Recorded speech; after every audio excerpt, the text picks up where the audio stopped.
All right, let's take a little bit of a dive deeper into the big, beautiful bullshit bill.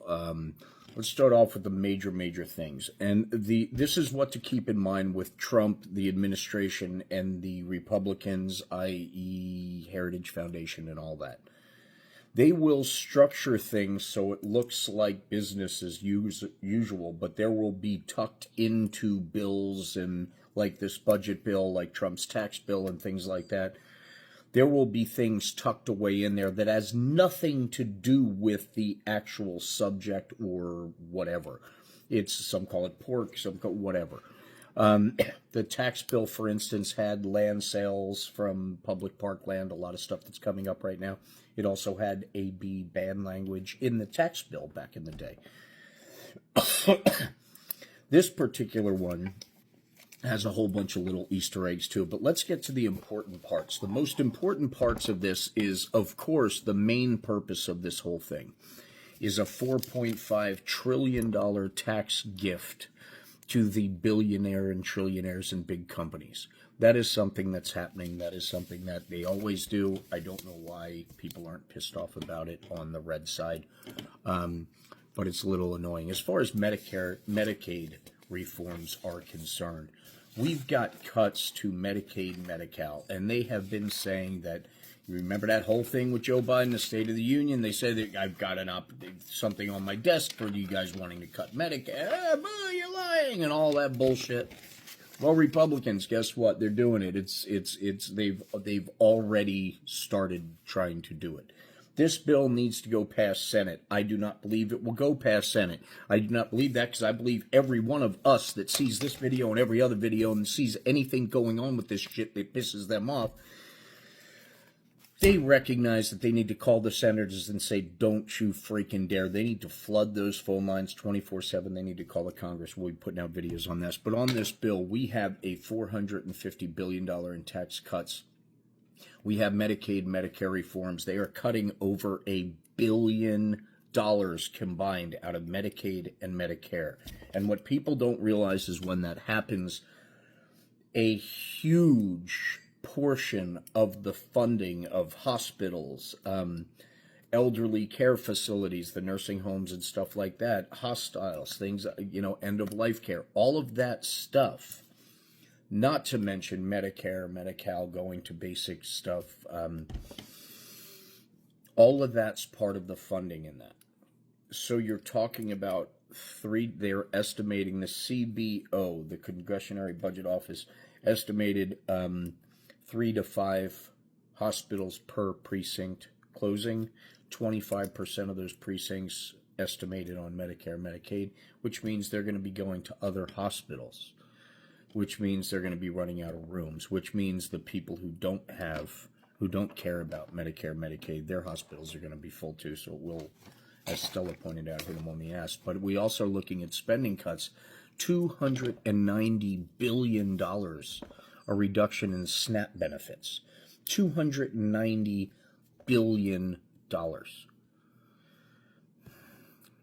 This is something that goes all the way down the line, just taking out funding for special education, special needs children, funding for school lunches, funding for daycare programs, preschool programs, troubled youth programs. This is going to hit people on so many different levels in so many different ways.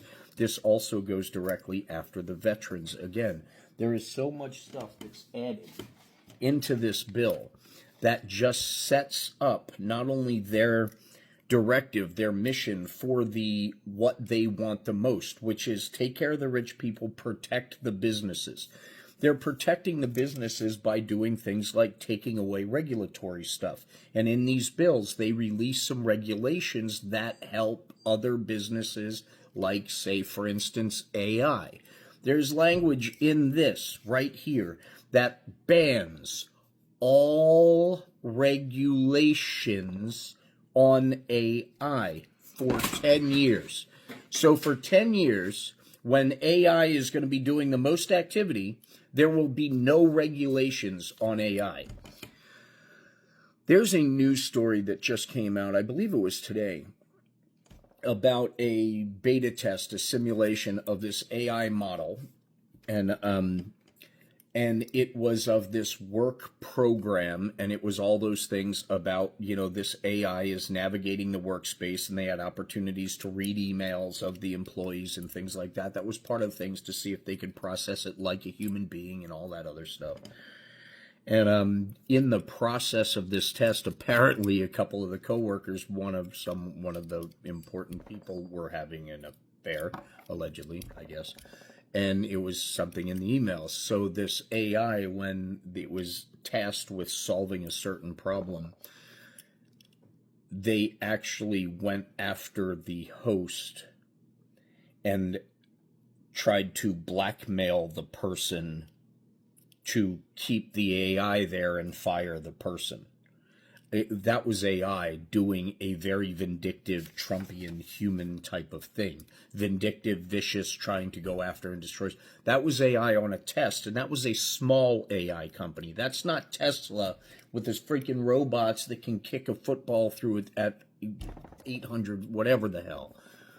So when you're looking at this bill, and you're looking at the MO of the Heritage Foundation and the Republicans in general, you need to desperately look at the big picture, simply because there's a lot of fireworks going off and there's a lot of major stuff that could happen, God forbid this bill go through.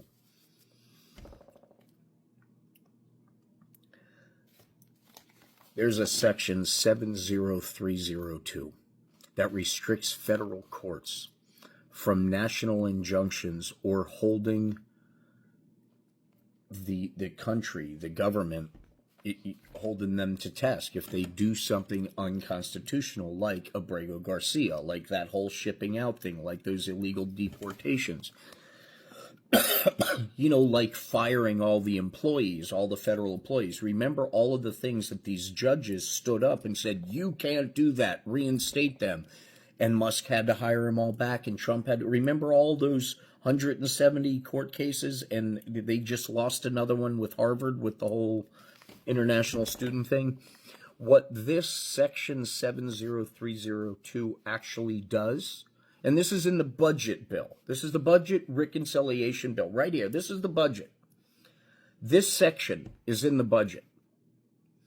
It restricts federal courts from national injunctions, which means anybody who's suing the government, this is a side effect of this. Say you're suing the government like Abrego Garcia or the NAACP is suing the government.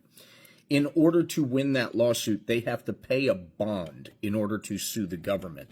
Because if Abrego Garcia gets ruled that he has to go, the government doesn't have to bring him back. It has to pay that.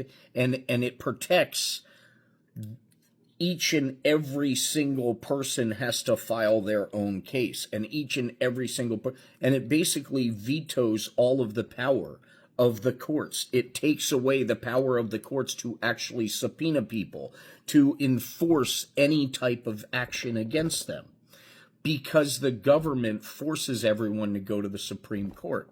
The government it's all to break down the cases.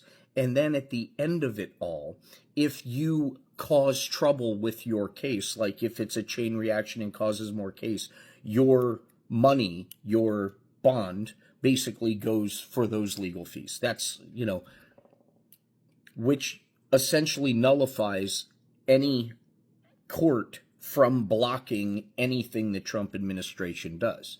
It gives the Trump administration essentially immunity to do whatever the hell they want. And all of these cases where they stood up to him would all be overturned.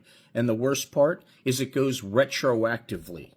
So if a judge does that, everything they've ever ruled, if there was cases against the Trump administration for one particular thing, all of that gets overturned too. It's huge, but that's hidden in the bill. This is what the Republicans do, and they do it all the damn time. We need to be aware of it. We need to be awake for it. We need to fight back against it. We need to stay diligent. We need to stay educated. And we need to be kind.